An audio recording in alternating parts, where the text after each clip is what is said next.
So last night at Middle School Spy, we were able to keep everybody pretty clean and still give away some nice gift cards, but also talk about studying our faith. I think that's kind of a boring topic, actually. Where not a lot of kids want to spend their time studying our faith. I know many of our students go to 5-day, many of our students go to religious formation on Wednesday nights, or they do summer faith formation. So studying their faith really isn't on the top of their to-do list.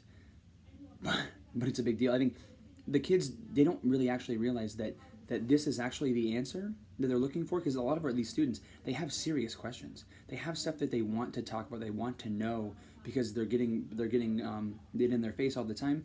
They want to talk about it, but they don't know exactly how to find good answers. However, right in front of their face is a gold mine of information known as the Catholic Church. And I think that many of the students aren't going to see this as realistic. Like, really? You want me to go talk to, like, the Pope, or, like, Archbishop George Lucas, or Father Tom, or Father Mosier? Like, those are the people you want me to talk to about these serious questions that I have? What would they possibly know? And I'm telling you, students, this Catholic Church is divinely inspired. It knows the answer to your question. It's been around a long time, and it's ordained by God. And that's why it's so crucial to look at these situations and to study your faith more than just on Monday, Tuesday, Wednesday, Thursday, Friday, whenever you might have religious formation. I kind of started this conversation off with our students about a bot that I came across, so like a robot that answers questions. And this robot was put out by Planned Parenthood. You can find it online if you'd like to look at it and see the kind of crazy question or the crazy answers that it would give your students. But it's a bot that Planned Parenthood puts out, and it really does talk about sexual things, sexual ethics, reproductive health, things like that. So I put my cursor in the search bar to see kind of what questions people are asking. And one of the obvious questions was, how early should I be sexually active? You know, what's the youngest age I should be sexually active? Things like that. And the answer that this bot gave was, whenever you feel like it. Are you kidding me? I looked at it like, that's the answer you're going to give? That's the answer you're going to give? Trust me, I promise you this right now. I promise you this. I give your students better answers than that every single time they ask me questions like that.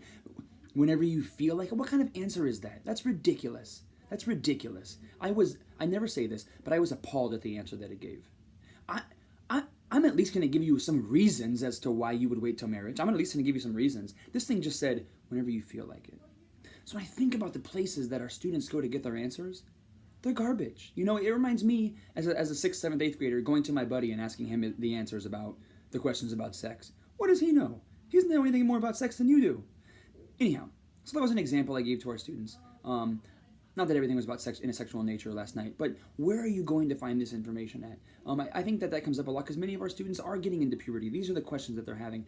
I listed off 6 different people that you can find on YouTube, which, you know, YouTube can be good and bad, but I listed off 6 quality people that our students could hear from. Father Mike Schmitz, Sarah Swafford, Leah Darrow, Jackie Bobby Angel. These are awesome Catholic teachers. I mean, they're not teachers. They look like this. This is what they look like. They look like they're just people out there proclaiming truth to people in need. They're good for students. They're good for adults. I need to hear what they say too.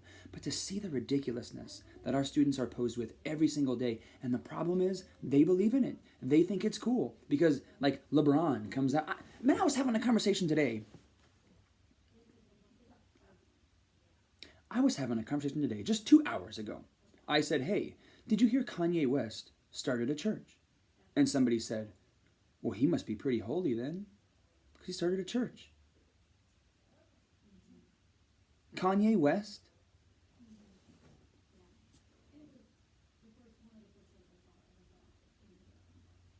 No, I don't think so.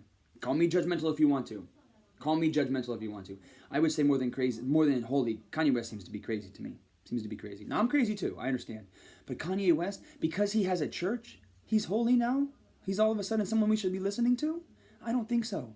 We need to really take stock of what we're letting into, myself included, what we're letting into our students' minds, and therefore not only from their minds, but in their hearts too, because it was what goes in your eyes, what goes in your ears, comes out your mouth, goes in your heart. You can't be exposed to something and not take that into your person. You take that in. So I need to be careful what I'm putting in front of my students, and I think that everybody out there needs to be doing the same thing. We need to take stock of are we giving our students good teaching, or are we not? Because many of our students are not getting good teaching, and they're falling into these traps, and it's becoming their activities. It's gone from something that they watched, whether they're watching whatever Netflix show is on right now, whatever they're watching. it goes from I'm just watching it to now I'm actually doing it. Now I think it's actually okay. This is normal because our kids are so impressionable. And when we think about just the things, I am so amazed to find out what kids think when they get into high school. I mean, kids leave 8th grade, and they're pro-life, they're this, they're that, and then all of a sudden they go into high school and they're, well, maybe I'm pro-choice, maybe I'm this, maybe I'm that. The things that they identify with are absurd.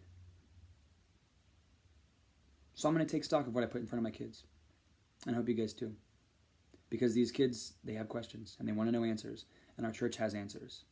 And our kids, even if they don't like the answers that our church gives them, they appreciate them. Because they're more than just like, well, because this person said so. Or because it's however you feel. They don't appreciate that. Doesn't mean anything to them. But if you can give them good answers, they appreciate it whether they like it or not. Kanye West.